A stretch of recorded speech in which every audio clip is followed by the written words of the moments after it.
Hi everyone, it's Damien, and I'm just coming out to you for my weekly live Q&A. And today's topic is habit number 3 from my Amazon International best-selling book. And habit number 3 is choose an expert coach for every area of your life in which you want to produce extraordinary results. So the title of today's live is called Your Biggest Champions, Coaches. And I'd like to invite those of you who are tuned in on Facebook Live to just go ahead and type in any questions that you have about working with coaches, how to find coaches, etc., in the chat at any point during this conversation. And I'll do my best to answer all of them before we're out of time. And for those of you who are watching the recording on any of my other social platforms, feel free to go ahead and just enter something in the comments, and I'll make sure that we get back to each and every one of you and answer your question. So there are 3 things that I want to talk about around coaching and coaches and how coaches fit into our lives, and especially as it relates to those who I serve primarily, which are women entrepreneurs.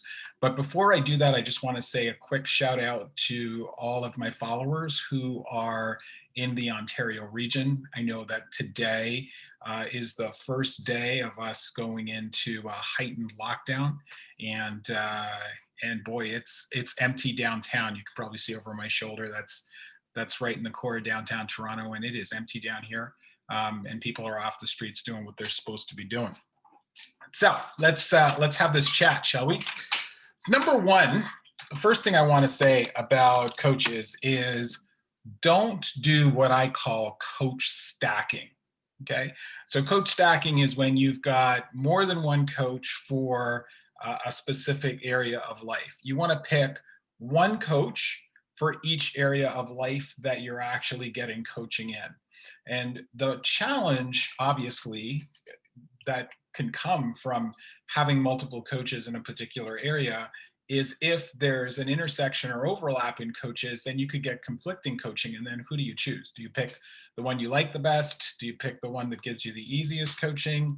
How do you go about doing that? So if you're going to take the time to select a coach, then have one coach in that area of life. Second thing I want to say around not coach stacking is a coach may not have the word coach in their title or what they call themselves. So you could have different types of coaches. For example, I once had a coach who was a stylist, and she was fantastic. She had me reduce my closet by 1/3, and I found out that that athletic wear has no place when I go out to the grocery store, which was new to me because that's all I ever wore out to the grocery store. But from the perspective of a stylist, that's not what you wear to a grocery store. Nutritionist could be a coach, et cetera, et cetera, et cetera. And they don't necessarily have coach in their title. And then the last thing I want to say about not coach stacking is that coaches can have expiry dates. And so, for example, I said that the stylist worked with me for a period of time, and we got accomplished what we needed to get accomplished. And then that was it. I didn't need to work with her anymore in that particular area. I got the coaching I needed. I've worked with relationship coaches, and they've taken me from point A to point B. And then when I got there, that was time to end that relationship. I got what I needed. And in fact, most of the coaches that I've worked with over my lifetime have come to some sort of expiry. I'm always suspicious of any coaching relationship that is set to go on indefinitely, doesn't have goals set, isn't reviewed on a regular basis to see whether or not you've actually achieved what you wanted to achieve with that coach. And then maybe you renew the relationship with that coach to create something new. So that's what I want to say about coach stacking. The number 2 thing I want to say about coaches is be a responsible adult with your coaches. You asked to be coached, right? No one ever forced coaching on you. No one ever said you had to get a coach. If you asked to be coached, then be a responsible adult with those coaches. And don't turn those coaches into what I would call overpaid babysitters. One of the things that is, I was speaking with another coach earlier today, and we were just sharing this perspective. One of the things that's disheartening to a coach when you choose to work with a coach is if you put that coach in the position of having to nurse you or baby you. And what I mean by that is think of it as if you were an Olympic athlete and you were getting trained by an Olympic level coach. There are certain things that you would expect that coach to do. You would expect that coach to train you when you showed up at the track or at the rink or whatever sport it was that you were participating in. You would not expect that coach to come to your house, to wake you up, to get you out of bed, to force you to go to the track, to practice, etc. That's not the job of that coach. And I've seen many coaching relationships devolve into turning your coach into someone who has to be responsible for managing your word, your integrity, and your motivation. And that's not the role of that coach. Unless, of course, you know you're someone who needs some support with mindset or motivation, and you hire someone to work with you on mindset and motivation, then that's their job as your coach. All right. So that's the second thing I want to say around coaching. And the third thing that I want to talk about or make a point about around coaching is choose your coaches as coaches who demonstrate the results that you want to see. And when I say demonstrate, I don't mean that they demonstrate it in their lives.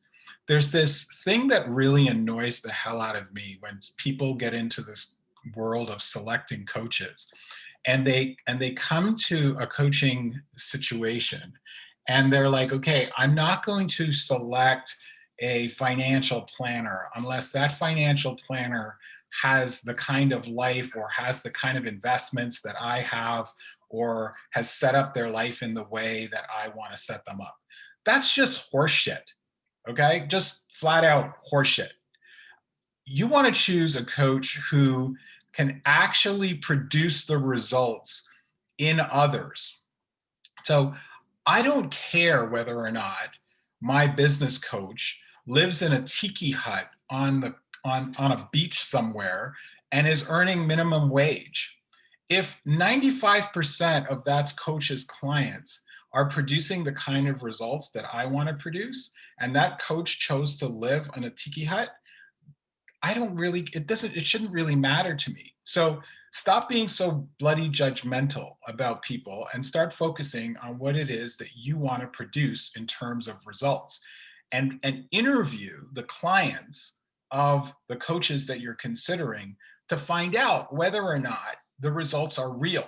Don't rely on testimonials on someone's website. Don't rely on the coach's word of mouth and what he says or she says about themselves.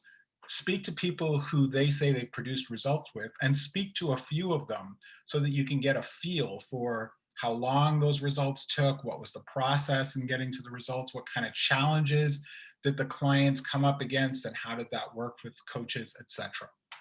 Okay, so you're looking for someone who can produce the results in someone else, not necessarily someone who can produce the results for themselves.